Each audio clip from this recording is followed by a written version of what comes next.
In fairy tales, magic spells are used. Words are used to construct an energy pattern that alters reality.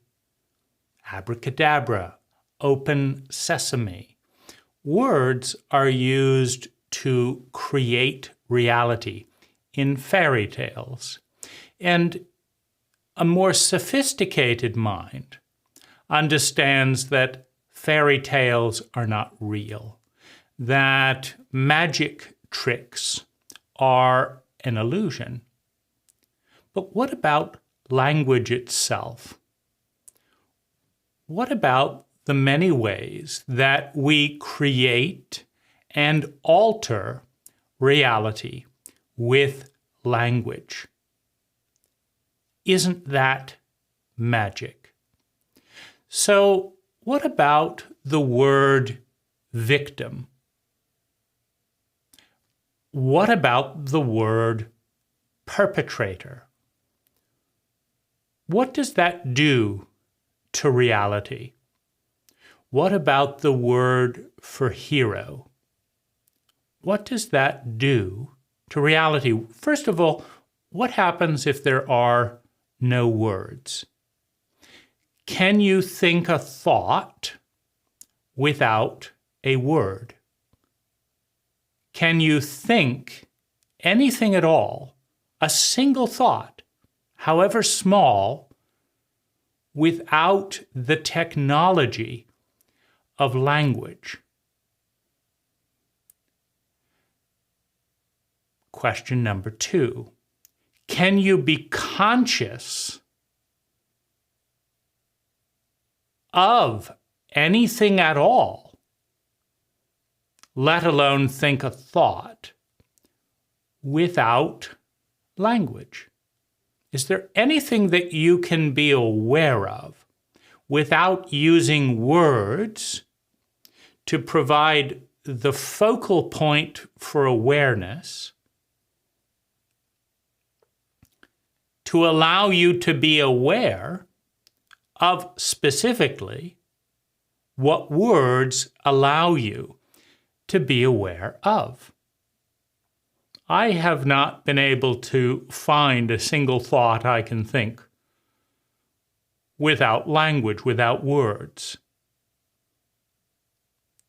And since all consciousness about consciousness, let's look at what that is. When I say I am aware that I am aware, how do I experience that without I? How do I experience what I is supposed to be referencing without the word? Meaning, if I just say nothing, is aware that,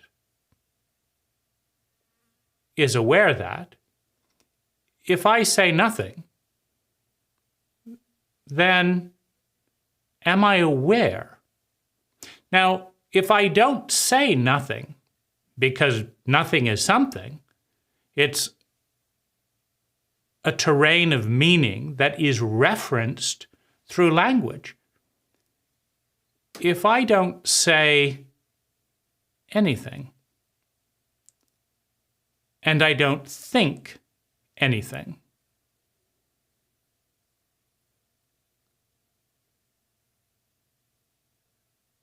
is there awareness? Now, does reality exist without consciousness? One question that is used to phrase this is, if a tree falls and nobody hears it, does it make a sound? If reality is, and no one is aware that it is, and no one witnesses it, is reality real? And if so, what makes the reality that you witness? You know the phrase, I was there. How do you know that that's real. I was there is the answer. That's the great, put to rest any doubt, right? I was there. I saw it. But how did you see if there was no thought, right? I saw it with my own eyes. But my eyes are picking up various energy patterns out there. And my mind is recognizing patterns in that energy chaos out there. My mind is turning those patterns into language. You see, you don't see a hand. There's a pattern of energy out there. And the mind has a heuristic algorithm that says pointy things. Now, what if there's no word for pointy things and there's no awareness that pointy things exist? There's just stuff. Reality is. But we are, because we have a language that differentiates pointy things from round things. That's a pointy thing, that's a round thing. But that's consciousness trained through language. People have to say, no, see that thing and that thing and that thing, that's pointy. You see that thing and this thing and this thing and this thing, that's round. Pointy, round. But what if there was no words? What if and what if there's no word for left and right? And you're just not aware of anything at all? Well, it seems that there's a case to be made for the statement that reality does not exist without language. And that's pretty magical, to take something that no one is aware of. Like, what is awareness? It's a conversation. Were you aware? And then you go through a set of filters. What is awareness? Did I recognize the language? Did I see that pattern in words? If I did, then I say, yes, I was aware. But if someone says, are you aware that your father has a drinking problem? Drinking problem is a new idea, right? No, I was not aware. I hadn't heard the language drinking problem. I didn't know there were drinking problems to be aware of. Okay, there is a thing called a drinking problem. What is it? Well, it's this pattern where people consume alcohol and then they don't get what they say they would get done, or they drive into other people with their cars, or they start behaving very differently in a way that is confusing to other people. You say, oh, that's what that's called. It's called a drinking problem. Yes, there is a drinking problem because my father does do this, and he does do this, and he does do this. I just didn't have the language for it. So no, I was not aware that there was a drinking problem. Were you aware that he repeatedly does this? Well, now that you mention it, now that you put it into words, now that you reveal the pattern through language, I can see the pattern too. We have a transmission of consciousness, a transmission of a pattern. And you describe the pattern, and as you describe it, I see it. Oh my goodness, it's all around me. This person has a drinking problem. This person has a drinking problem. But did they have a drinking problem before language identified the word problem? What is a problem? You see, in Chinese, you have crisis and opportunity as the same word. We don't have problem and solution as the same word. So the Chinese have more fluidity in thinking because they say a word and they have to decide whether the word means, in this case, a crisis, or an opportunity, or both? Is it a crisis? Is it an opportunity? They have to decide what it means. Now, if they decide that it is a crisis, what is a crisis? What does that mean? Well, you see, words are the answer to words. Words are self-referential. Now, how sustainable is a reality if it collapses outside of itself? You think of a religion. You're a bad person. Why? Because Jesus said so. Why? Because it's written in this book that Jesus said so. Well, how do you know the book is real? Well, because Jesus said so.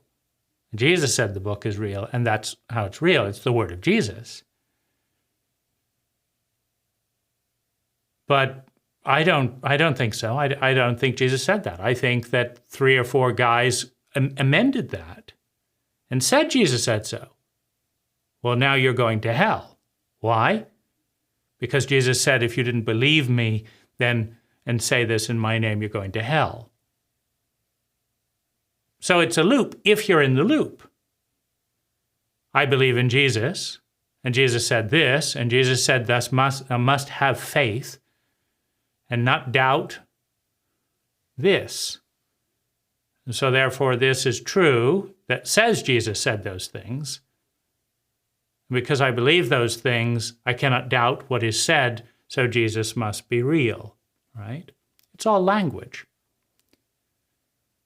What about Buddhism? What about capitalism? What about anything? Love is a good thing. Why? Well, because I said so. Because we said so. The majority said love is a good thing. And might makes right. The majority is always correct. Why?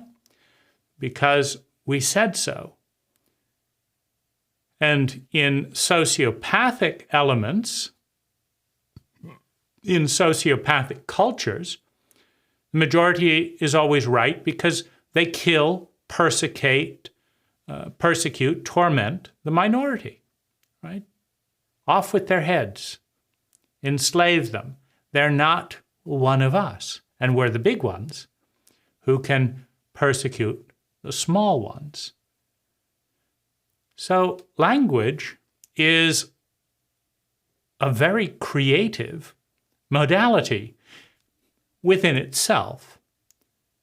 Meaning, if you have absolutely no words, then things are. But they really aren't, because are is a word. They exist, or they don't exist. They are. But what if the word are and being and exist doesn't exist? You have the unknown unknown. But of course, those are words too. What's on the other side of language? And how much more magical can you be if everything you see is shaped, comes into existence through a consciousness that is framed and supported by language? It does exist, it doesn't exist. How much more creative can you get? Magic is dismissed, another word, 2 words. Magic is dismissed, 3 words. We define what magic is, taking something out of nothing, making something happen for no particular reason. We capture it in a few words, and then we say it doesn't exist. Taking something out of nothing and poof, there it is. You know, scientists created the entire universe with language. the Big Bang. Poof, right? Nothing existed. Nothing, and once there was the void. How was there the void if you have language to talk about it, right? It can't be nothing if it's something. So once there was the void, and then out of nothing, how can there be nothing if you have a word for it? Nothing is a thing. No thing. If there was really no thing, there would be no awareness of it, right? So you have the idea of no thing. First there was no thing, and then, for no reason at all, a bunch of words, something, another word, came out of nothing, 4 words. What came out of nothing, we ask with words? The Big Bang, 3 words. And then? Well, from the size of a pea, the universe expands. And 24 billion years. What's a year? It's a word. What is it? Well, the sun, another word, goes around, 2 words. The earth, 2 more words. These words go around these words. These words relate to these words. And then 24 billion years. What's a billion? Well, it's this number of words. This is a year, and this is this number of years. And then, well, everything we see around us today, out of nothing. From the Big Bang. We look out, and reality transforms before our eyes. The Big Bang. I did not know that there was a Big Bang, so I had no reality of a Big Bang. Were you there at the Big Bang? Was I there at the Big Bang? No, these emerged out of language. Now, the best that we can say about spells, understanding that every word is a spell that evokes a version of reality. Now, is it a real version of reality? When I say road, can someone drive on that sound? Someone drive on road. No, they can't. Why? Because the language isn't real. The road is real, but the word isn't. The word is a symbol that references an underlying reality. Now, we say road. What is a road? Well, it is a bunch of words. It is a smooth surface capable of supporting cars. Now, is A something you can drive on? Smooth, can you drive on that? Surface, can you drive on that? Try driving along that sound. Will you sink into the sound? So, and then you say, well, it's a smooth surface. Well, what is that? And if you zero in with a microscope, is it smooth? No, it's all tied together through language. Now, what we call real in the scientific paradigm, and what is the scientific paradigm? Is there such a thing? Certainly, the words are not what they suggest. The word science isn't a microscope, it's a word. But it is a microscope of consciousness that looks into a paradigm, which are more words, words looking into more words through a microscope. One microscope serves to be the word for another word, which serves to be a microscope for another word. And then words organize these words, these experiences, and we construct, I know what you mean. Who is you? If you look closely at you, Are you really there? What is you? Well, you is a separate individual. Separate from what? Well, separate from you. Define separate through language. Well, my name, words do the separation. My name is Bob, and your name is Phil. Bob is separate from Phil. But how separate? If you follow the narrative of genealogy, another set of words, you will find that every gene on the planet that has ever been tested seems to have similar ancestors, more words. Now, if everyone grows out of the same family, aren't they siblings?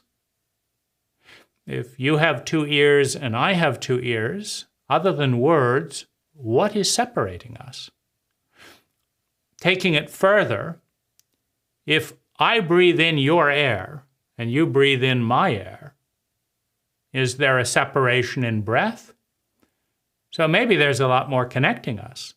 What about being part of a common planet, being part of a common gene stock, being part of a common moment in time? There's a lot of interconnectedness, so how separate are we? So you is constructed as an illusionary separation through language by emphasizing through language. How do you emphasize something? It's very simple. I say that I see a nose right there. Now, what have I just done? I've ignored all of this going on over here, this point here, these little lights. No, I've just stopped ignoring them. Through language, lights, points, right? Now you're aware of them, because before this moment, I was not aware of these things. Oh, I could have become aware through language, but I wasn't paying attention. I wasn't paying attention to nose. How did I decide what to focus on? Language. Making a point, more language. And I'm pointing at something with language. I'm pointing at something, which means to exaggerate through language and transmit the exaggeration to you through language. One point created by language, because you could just call this reality. You could just call it the background. But I create the illusion of separation by saying this is separate from this. This is light, this is blue. 2 words. Create awareness of what? What the 2 words point out.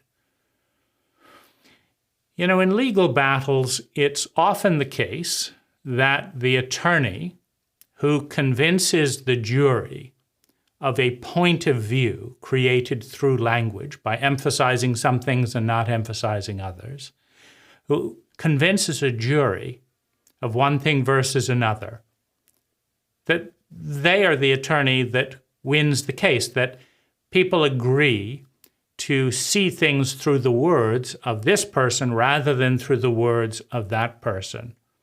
Now, language is very self-referential, meaning it's very difficult to find an objectively correct thing if you step outside language. Blah, blah, blah, blah, blah, blah. Yeah, which one is those is more correct? No, we don't know the meanings. We have to give meanings. That's what makes it a language. We give designated symbols meaning. Designated sounds become symbols, and we give the symbols meaning. We have to use them in a certain pattern. And then we have truth. Truth is a construction of language. Now, the best pattern we have to analyze what is science, to go back to that question, is this is a metaphor for reality. And what we do using the scientific method, 2 words, is we point at things. We look for correlations. And the narrative that wins out is the strongest narrative. What is the strongest narrative? In most cases, sometimes there's bribery involved, in which case the strongest language is money. If you pay a judge enough money in a certain form, in a certain way, particularly if it can be kept secret, the judge may be persuaded to accept the weaker argument for a stronger paycheck, right? So if we can say that this ties in with this, but then this ties in with this, and then this ties in with this, and this ties in with this, and this, and this, and this, this is what we call real. In science, we call this a hypothesis. The hypothesis is that this dot and this center is real. That's the hypothesis. And the scientist can't just say this is the hypothesis because Magwabuka on the Vision Quest said so. That's a point of reality or validation in a tribe where everyone knows who Magwaguku is and have similar visions. Then that would carry some weight, and so that would be one point for that reality. But in the scientific method, we look at past precedent is one point. Does past precedent support this? Does the evidence of this experiment support this? Does this correlate with what they're saying over here in this field, in this field, in this field? Now, when the consensus, when the vast majority of data sources constructed with language, what is a data source? Well, I just say you're Bob, you're a word. And Bob said that that's the killer. Okay? One point of evidence. Bob says his eyes saw the killer. Well, strong testimony from Bob, right? I saw him with my own eyes. Now, what about the smell? The killer has a strong pattern. Yes, Bob says, I remember that smell, that perfume. I was in the room, I saw, and I smelled it. So now you've got two parts of Bob agreeing. His eyes say that's the one, and his nose says that's the one. What about his ears? Did you hear the killer talk? So we're looking at how many parts of Bob are going to agree that that's real. Bob says, yes, I heard him talk. And he sounded, yes, that deep voice, that resonant voice, says Bob. But Jill was also in the room. And Jill says, no, it's not that one. I don't see the real one in the room. That you haven't caught him yet, right? Bob says, yes, I'm sure of it. Jill says, no. The killer had a nick in his ear. I remember it like it was yesterday. There was a nick in his ear, and this person doesn't have a nick in his ear. Now Bob starts to doubt himself. Or he says, no, you must have been mistaken, right? And the jury is listening. What's real? See, how do we know what's real other than what everyone decides to believe? Believe another word. But what goes down as reality within the cult in which we belong, what goes down as reality is the convergence of the majority of the data. Bob agrees. Linda disagrees, but, here's the jury. Linda was a bit tipsy that night. Yes, but Linda says, when I'm a bit tipsy, I don't think very clearly, but my eyes become more precise, and I saw that bit of the ear. The jury has to debate what's real, right? And then we have the shoes that the killer was wearing. Do they match the shoes on the crime scene? Well, the shoes have like this, but the killer isn't. Yes, but they could have changed their shoes. Or, no, that matches the killer's shoes, but it's a very common shoe and a very common shoe size. So it's a little bit of suggestive evidence, anecdotal evidence. The story gets thicker, right? And then does the presumed killer have an alibi? What is their narrative? Well, all of this is taking place in the domain of language. And what is focused on is being exaggerated. Like dogs are often correct. And so a dog could be given higher precedent, meaning people have been shown to be incredibly inaccurate with facial recognition. Meaning that if people are in a crime, and you can do a simulation on YouTube actually to watch various crimes and then be asked who did it, right? And you will get it wrong. Now, if the jury knows that, which means they listen to these words, because those words have changed reality. You used to be able to say, I saw it with my own eyes, and that was proof. Now, someone else says, eye testimony is weak. People get it wrong 30% of the time. So why should this person go to jail when there is a 3 in 10 chance that they're innocent? Okay, so what do you rely on? A dog, another word, right? Well, dogs smell and react the same. The dog growled and they don't normally growl. Which of the suspects did they growl at? Could the dog's testimony of growling similarly as an observable pattern, where everyone saw the dog growl at the scene of the crime, and then everyone saw the dog not growl? You bring 100 people through in front of the dog, and then the dog only growls one time. Could the dog's testimony, the testimony of the growl, see, what is testimony? It's a word. Test. So why isn't dog's testimony not as good a test when dogs are more reliable? Well, it's whatever you made up testimony to mean, right? You see?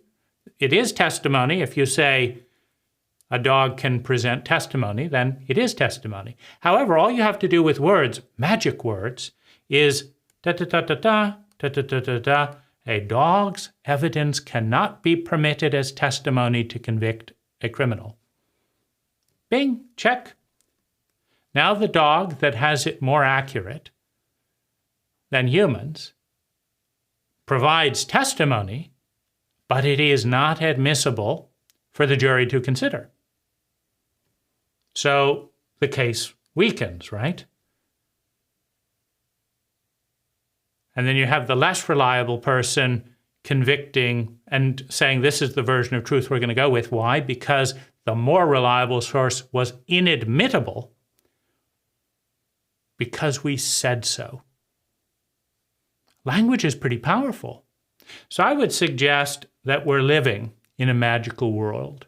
We're living in a world where almost everything that we see is revealed through the language we are given.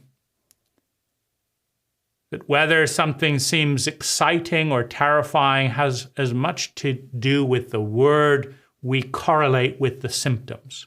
Whether something is abuse or love has as much to do with the words ascribed to the pattern.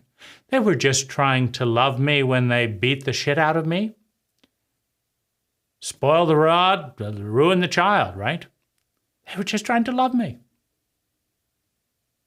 Or those sick bastards don't even know what love is. Love isn't beating someone. Love is this. What has changed? Language. They were just loving me. They were just hurting me. They were just helping me. They were just hindering me. They are good. They are bad. Can you, with certainty, point to an underlying reality outside of awareness of that reality? If not, maybe all words are magic spells that conjure out of nothing a prevailing reality that people agree to validate, to act as if, to see as if.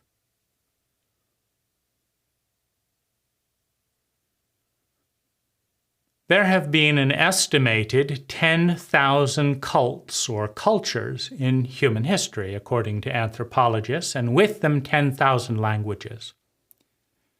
95% or more of all the cults and cultures in human history have agreed that there is a divine, an entity, a consciousness, a god or goddess, if you will, that is bigger than the isolated individual. They created the word with language, God, goddess, all that is, deity, spirit, soul. They created the word, and with that word, it existed. And 95%, if not more, statistically it may be closer to 99% of all cultures in human history have believed, and through their belief and through their language created one or more deities, one or more gods and goddesses, to integrate into their philosophy, philosophy, a couple of words, into their version of reality. And then we come along with a new language, a new word. It's called science. All that science says is that if it cannot be repeatedly validated and verified through the five senses of multiple people's bodies without an agenda other than seeing the pattern, then it does not exist. If I cannot see it with my own eyes, it does not exist. Now, those are a series of words that relate to one particular word called a decision. You could just as easily say that science is the philosophy, the philosophy, actually, from Sophia, the philosophy that, which is a goddess, right? Science is a philosophy, interestingly given birth or formalized by René Descartes, a Frenchman, who, while returning from battle, had a vision. And in this vision, an angel came to René Descartes. And the angel, which ironically cannot be proved within the paradigm of materialistic science, the angel, as Descartes wrote in his diary, said to Descartes, "Go forth and conquer the world with measurements and numbers." And Descartes believed the angel, that he could not verify, that no one else could repeat in a double-blind experiment, and invented materialist, rationalist science. The child that is rationalist, materialistic science was birthed between an angel and a Frenchman who believed her. And thus comes the science. Now, the science could say that everything exists on some dimension, in some time, in some way, in some place, unless proven otherwise. If you can prove through various experiments that this or that never happened at any time in any way, on any dimension, in any space, then it didn't exist. But if you cannot prove that, then it does exist. Well, that's a more difficult paradigm, a more difficult technology to work with. So they did the opposite. They said, if you do not have the ability to prove it in a laboratory. Now, they could have said in the universe, right? because there's plenty of science that cannot fit in a laboratory. Most importantly, the Big Bang is not a replicable experience. It's a hypothesis that cannot be proved or disproved because nobody can replicate it. So the very paradigm that births it, you have weaknesses in the paradigm. First of all, René Descartes was instructed to invent science by an angel that is not scientifically verifiable. So the premise of science is suspect if angels don't exist, so maybe should be abandoned, and a new hypothesis should be formed that is verifiable without angels. Consciousness is an anomaly in many strains of science. It's random, doesn't exist, is meaningless. Well, that's also problematic for science because without consciousness and words, science does not exist. All science do is ascribe words to various things and measure patterns through words. And so if they cannot make up all that gibberish and call it science, then science doesn't exist either. So it's a weak argument. It's a problematic phenomena. But it's also highly problematic that the current narrative, which is materialistic science, disagrees with 99% of all the people who have ever lived on the planet. So it's a distinct minority, 400 years of a few cultures out of 10,000. It's also a weak narrative if you look at the results, because ecologically, the planet that is our host body is less sustainable for human life post-science than it was pro-science. Meaning science gave us nuclear weapons that can destroy the planet. So if science had not existed, nuclear weapons wouldn't exist, and the future of the species would not be in question by nuclear weapons or by chemical warfare, another gift of science, or by machine guns, another gift of science, or by cannons, another gift of science. So science has accelerated a number of words and a number of paradigms and ideas that have statistically, another scientific word, brought us closer, another word, to the end of the species by unbalancing, another word, our ecology, another word, our host body, two other words. So words are powerful. They create reality. The words one chooses to use create the lens through which we see the world. Use them wisely. Another word.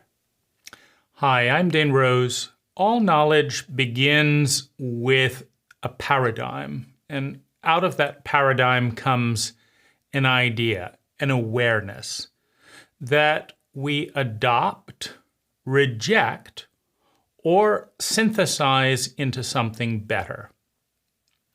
It doesn't become wisdom, it doesn't become useful until we take action, until we integrate it into not only our thoughts, but our feelings, our body, our words, and our way of being. For that to occur, we have to move from the passive media paradigm into more active engagement.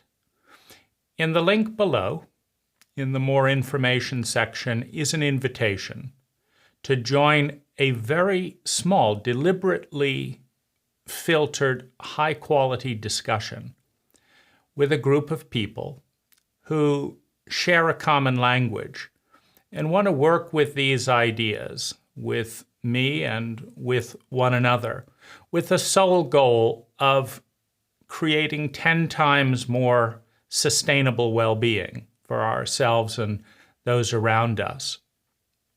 per unit of energy invested. Thank you for watching.